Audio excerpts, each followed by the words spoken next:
السلام علیکم ورحمۃ اللہ وبرکاتہ۔ بسم اللہ الرحمن الرحیم۔ مجھے ایک شیعہ لڑکی سے محبت ہو گئی، لیکن میرے گھر والے سنی تھے اور میں نے شیعہ لوگوں کے بارے میں بہت عجیب باتیں اپنے گھر میں سنی تھیں، اس لیے جانتا تھا کہ کبھی ہم دونوں ایک نہیں ہو سکیں گے۔ 9 محرم کا دن آیا تو وہ لڑکی کہنے لگی، اگر مجھ سے سچی محبت کرتے ہو تو میرے ساتھ امام بارگاہ چلو۔ میں اس کی محبت میں اس کے ساتھ امام بارگاہ چلا گیا، لیکن وہاں جا کر میرے ہوش اڑ گئے جب وہاں اندھیرا۔ اس کہانی کو آخر تک ضرور سنیے گا تاکہ آپ بھی پوری طرح سچائی کو جان سکیں۔ میرا نام عثمان ہے، میرا تعلق ایک سنی گھرانے سے ہے، اور جو لوگ میری طرح سنی گھرانوں سے تعلق رکھتے ہیں انہیں اچھی طرح معلوم ہے کہ ہمارے گھرانوں میں اکثر لوگ شیعہ لوگوں کے بارے میں کیسی رائے رکھتے ہیں، لیکن اصل حقیقت تو مجھ پر اس وقت کھلی جب میں شام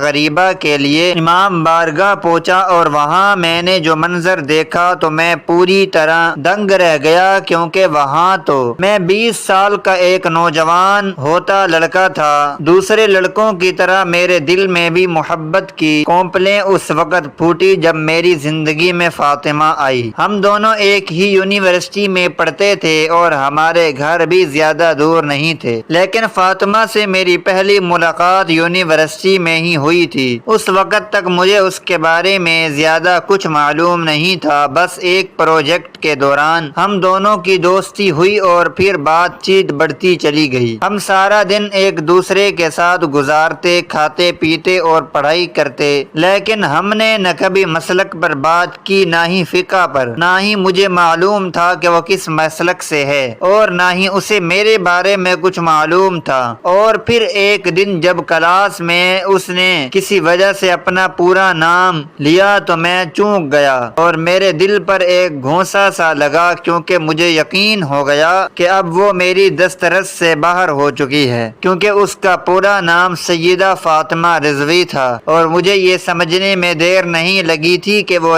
شیعہ مسلک سے تعلق رکھتی ہے۔ میں ایک سنی گھرانے سے تعلق رکھتا تھا، اور ہمارے گھرانے میں شیعہ لوگوں کے بارے میں ہمیشہ عجیب و غریب باتیں ہی کی جاتی تھیں۔ خاص کر میں نے اپنے بڑوں سے تو یہاں تک سن رکھا تھا کہ شیعہ لوگ شام غریبہ کے نام پر بہت کچھ ایسا کرتے ہیں جو بیان بھی نہیں کیا جا سکتا۔ ان کے ماتم کو لے کر بھی بہت کچھ کہا جاتا ہے، اور محرم کے مجالس کے بارے میں بھی، اور بھی بہت سی چیزیں تھی جو میں نے ہمیشہ سے سنی تھی۔ اس لیے جب مجھے پتا چلا کہ جس لڑکی کے لیے میرے دل میں جذبات ہیں وہ لڑکی شیعہ ہے تو میں بری طرح خوف زدہ ہو گیا۔ محبت کھونے کا خوف اور ڈر کیا ہوتا ہے یہ وہی جان سکتے ہیں جو کسی سے سچی محبت کرتے ہوں۔ کلاس ختم ہوئی، میں اور فاطمہ کلاس سے باہر نکلے تو میں اسے ہاتھ پکڑ کر کینٹین میں لے گیا اور اپنے سامنے بٹھا کر اس سے پوچھنے لگا، تم نے آج سے پہلے تو کبھی یہ بات نہیں بتائی کہ تم شیعہ ہو؟ میری بات سن کر وہ حیران ہوئی اور کہنے لگی، یہ کیا کوئی خاص بات ہے جو میں تمہیں بتاتی، اور ویسے بھی یہ میرا ذاتی معاملہ ہے کہ میں کون سے مسلک پر ہوں، اس کا ہماری دوستی سے کیا لینا دینا۔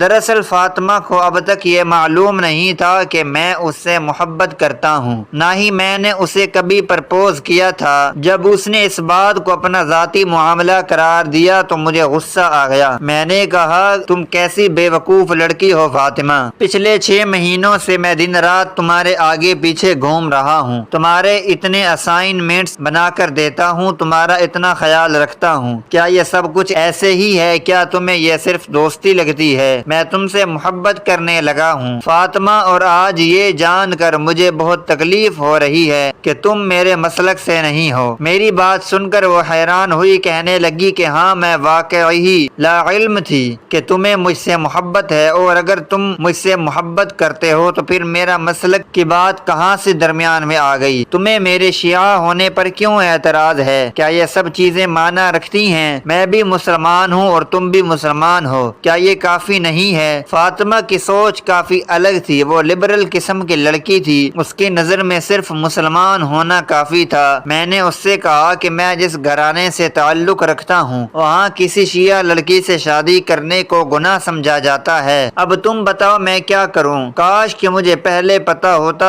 کہ تم شیعہ ہو تو میں اتنا کہہ کر خاموش ہو گیا۔ تو فاطمہ نم آنکھوں سے میری طرف دیکھنے لگی اور پھر خاموشی سے اپنا بیگ اٹھا کر کینٹین سے نکل گئی۔ کچھ ہی دیر بعد مجھے احساس ہوا تھا کہ میری باتوں سے اسے تکلیف ہوئی ہے، اس لیے میں پھر اس کے پیچھے دوڑ پڑا۔ محبت اسی کا تو نام ہے کہ آپ محبوب کو 2 منٹ بھی خود سے ناراض نہیں دیکھ سکتے۔ وہ تیز تیز قدم اٹھاتے پارکنگ تک پہنچ گئی تھی۔ میں اس کے پاس بھاگتے ہوئے پہنچا اور میں نے اسے بڑی مشکل سے روکا۔ وہ کہنے لگی، دیکھو عثمان، مجھے تمہارے سنی ہونے پر نہ کوئی اعتراض ہے اور نہ ہی میں کبھی تم سنیوں کے بارے میں کچھ غلط سوچتی ہوں، لیکن جس طرح تم نے میرے شیعہ ہونے پر اعتراض کیا ہے، میں جان گئی ہوں کہ ہم دونوں کی دوستی مزید نہیں رہ سکتی، اس لیے بہتر یہ ہے کہ ہم ابھی اپنے راستے الگ الگ کر لیں۔ فاطمہ کی بات پر میں شرمندگی سے سر جھکا گیا اور پھر اس سے معافی مانگنے لگا۔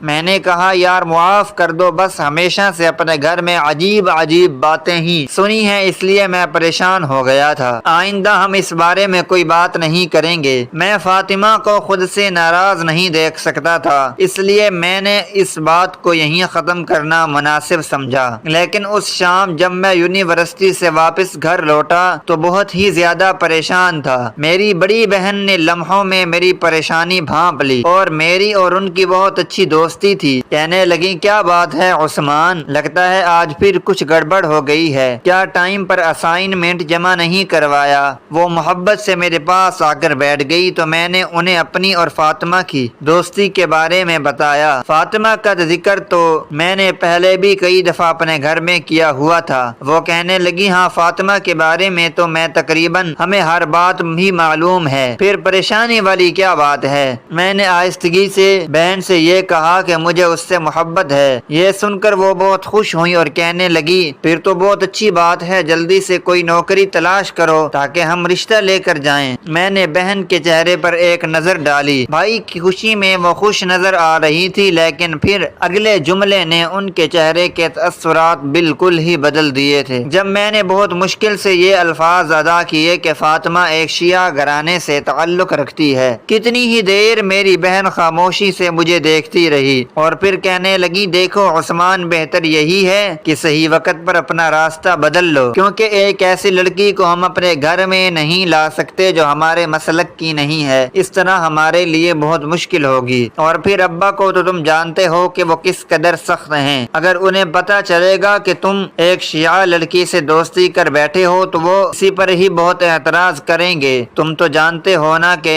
ہمیں محرم کی سبیل سے شربت پینا، پانی پینا اور یہاں تک کہ محرم کی نیاز کا کچھ کھانا بھی منع ہے۔ ابا نے تو آج تک ہمیں کبھی شربت پینے کی بھی اجازت نہیں دی ہے، تو پھر ہم کیسے ایک شیعہ لڑکی کو اپنے گھر لا سکتے ہیں؟ میں نے باجی کا ہاتھ پکڑ لیا اور کہا کہ میں کیا کروں، مجھے فاطمہ سے بہت محبت ہے، مجھے اس کے مسلک سے کیا لینا دینا، جب وہ ہمارے گھر آئے گی تو میرے طور طریقوں پر چلے گی۔ میری بات سن کر باجی نے انکار میں سر ہلا دیا، کہنے لگی، جب وہ یہاں سے جلوس میں جانے کی بات کرے گی یا مجلس میں جائے گی تو کیا تم اسے روک پاؤ گے؟ ہرگز نہیں، جو تربیت اسے بچپن سے ملی ہے وہ اس پر ہی قائم رہے گی۔ تم اسے بدلنا چاہو گے بھی تو شاید بدل نہیں پاؤ گے، اور اگر وہ تمہارے خاطر بدل بھی گئی تو بھی اس کا دل اندر سے وہی رہے گا، اور اعمال کا دار و مدار تو نیتوں پر ہوتا ہے۔ میں نے باجی سے کہا کہ آپ تو ایسی باتیں نہ کریں، میں نے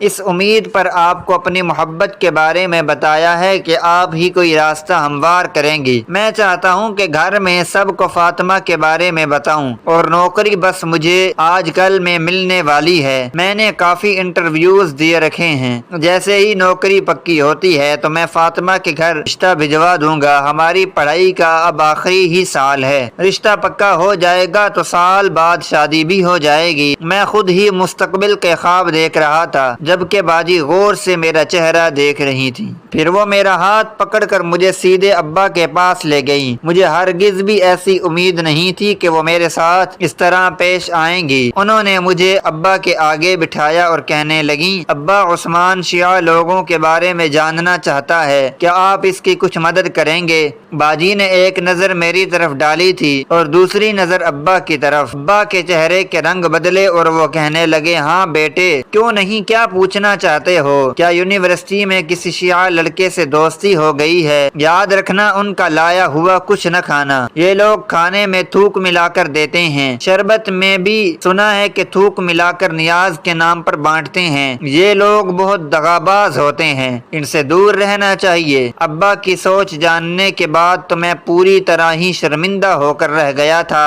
اب میں ان سے اپنے اور فاطمہ کے بارے میں کیا ہی بات کرتا۔ میں خاموشی سے اٹھ کر کمرے میں آ گیا۔ تھوڑی دیر بعد باجی میرے پیچھے آئی اور کہنے لگی، ابا کے خیالات تو تم جان ہی چکے ہو، اور کم و بیش ہر سنی گھرانے کے بڑے بوڑھے لوگ ایسے ہی خیالات رکھتے ہیں۔ اب یہ صحیح ہے یا غلط تو میں نہیں جانتی، لیکن تم نے ضرور غلط لڑکی سے محبت کر لی ہے۔ بہتر یہ ہے کہ اپنے حق میں خود ہی کوئی صحیح فیصلہ کر لو، ورنہ ساری زندگی تمہیں پچھتانا پڑے گا۔ باجی مجھے سوچنے کا کہہ کر چلی گئی تھی اور میرے سر میں شدید درد اٹھنے لگا تھا۔ میں پوری طرح خاموش ہو گیا تھا، نہ ہی فاطمہ کو چھوڑنا میرے اختیار میں تھا اور نہ ہی اپنے گھر والوں سے دوبارہ اس بارے میں بات کر سکتا تھا۔ ایسے ہی چند دن گزرے تو محرم شروع ہو گیا۔ فاطمہ سیاہ لباس پہنے یونیورسٹی آنے لگی۔ اس کا چہرہ بالکل سادہ ہو گیا۔ پہلے وہ لپسٹک لگایا کرتی تھی، اب وہ لپسٹک سے بھی عاری ہو گئی تھی۔ اکثر اس کی آنکھیں سرخ سوجی ہوئی نظر آتی تھیں۔ میں چاہ کر بھی اس سے کبھی کچھ پوچھ نہیں سکا تھا کہ کہیں وہ پھر سے مجھ سے ناراض نہ ہو جائے۔ اور پھر اس نے مجھے بتایا کہ وہ ایک ہفتہ یونیورسٹی نہیں آئے گی، وہ 10 محرم کے بعد ہی یونیورسٹی آئے گی۔ یہ سن کر میں بہت پریشان ہو گیا، کیونکہ اسے دیکھے بغیر میرا گزارا نہیں تھا۔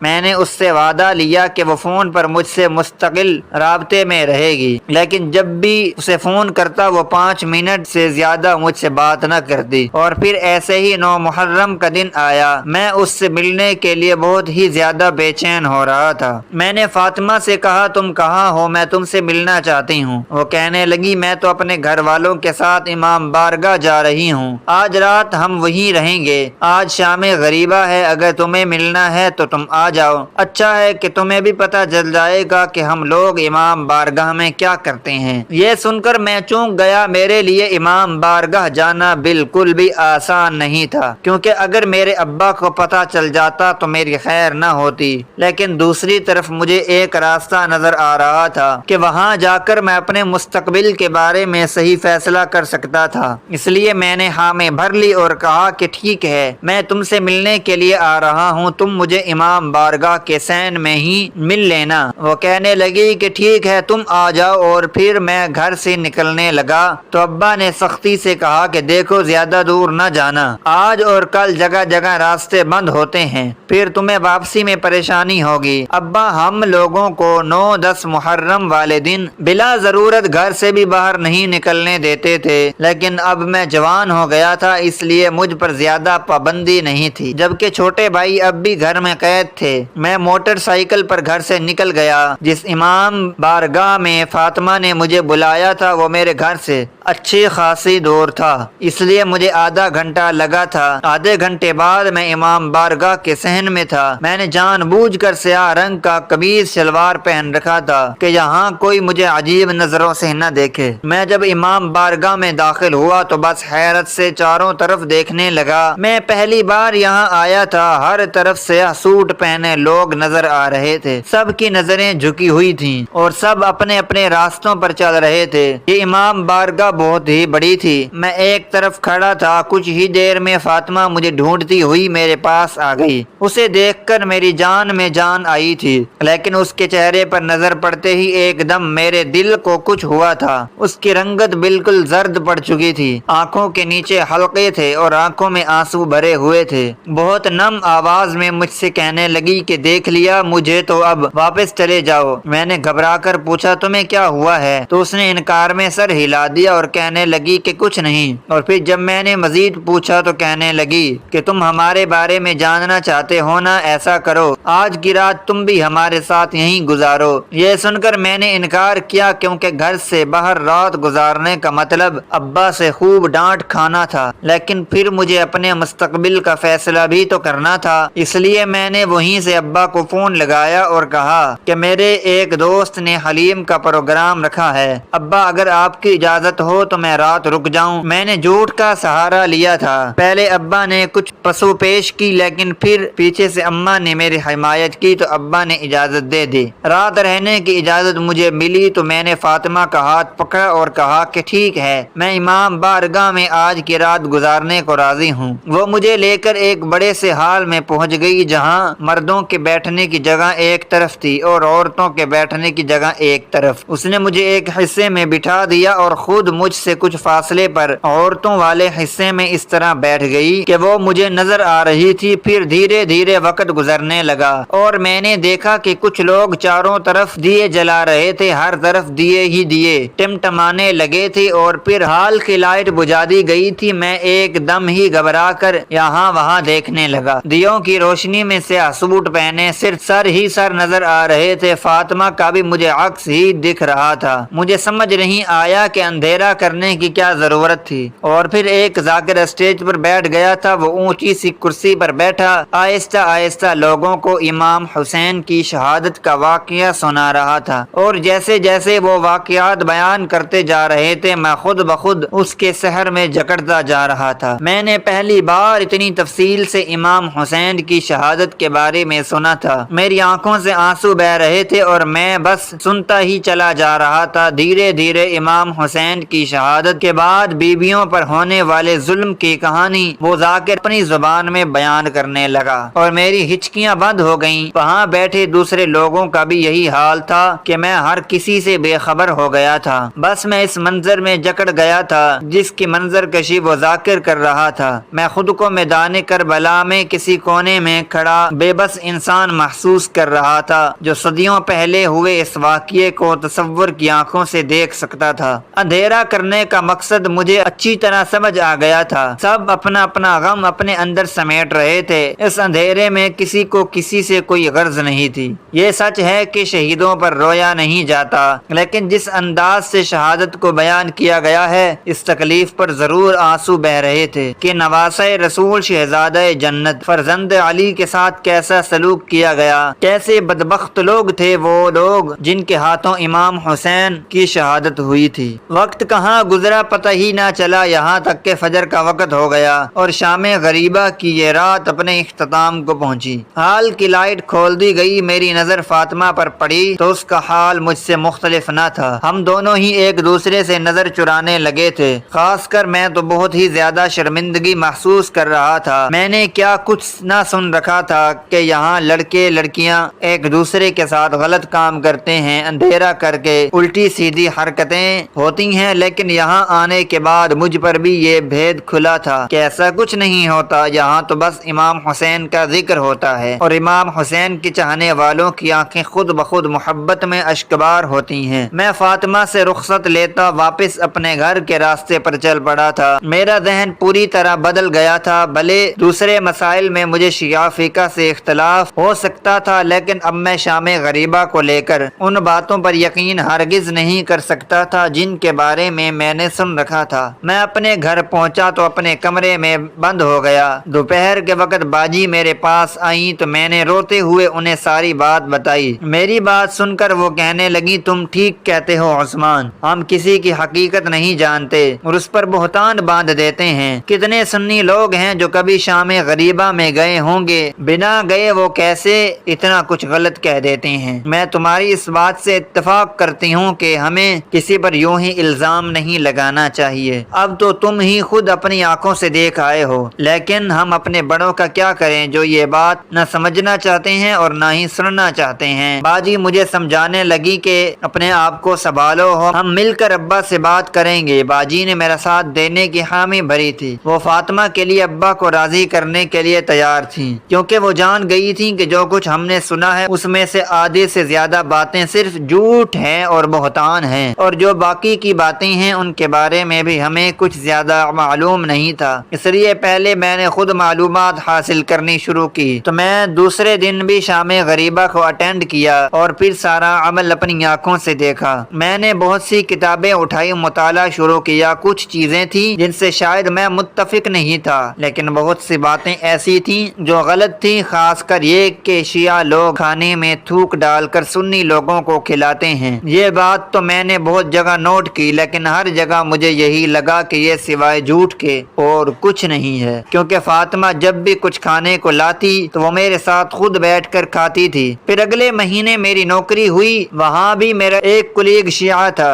وہ جو لنچ ہم لوگوں کے ساتھ شیئر کرتا تھا وہ خود بھی اس میں سے ہی کھاتا تھا۔ پھر یہ کیسے ممکن تھا کہ اس میں تھوک شامل ہوتا؟ دھیرے دھیرے میں نے گھر میں اس ٹاپک پر بات کرنے شروع کی تھی۔ پہل تو ابا بہت زیادہ غصے میں آ جایا کرتے تھے، لیکن پھر میں نے دلائل کے ساتھ ابا کو سمجھانے کی کوشش کی اور کہا کہ ابا کب تک ہم دل میں نفرتیں لے کر پھرتے رہیں گے؟ ہم مسلمان ہیں، کہیں نہ کہیں تو مل بیٹھ کر بات کرنے کی ضرورت ہے۔ جن چیزوں کو ہم نے خود سے فرض کیا ہے ان کو سلجھانے کی ضرورت ہے۔ اب ابھی میری بات سے کچھ راضی ہو گئے تھے، اور پھر آہستہ آہستہ میں نے اپنے گھر والوں کو فاطمہ کے بارے میں بھی بتا دیا تھا۔ فاطمہ ہمارے گھر بھی آئی تھی اور میری ماں سے مل کر بہت خوش ہوئی تھی۔ باجی کو بھی فاطمہ بہت پسند آئی تھی۔ میرے کہنے پر ابا نے میرا اور فاطمہ کا رشتہ بھی طے کر دیا تھا۔ دھیرے دھیرے فاطمہ نے سنیوں کے بارے میں بھی یہی پڑھنا شروع کر دیا تھا، اور اس کا کہنا تھا کہ کچھ ان پڑھ لوگوں کی وجہ سے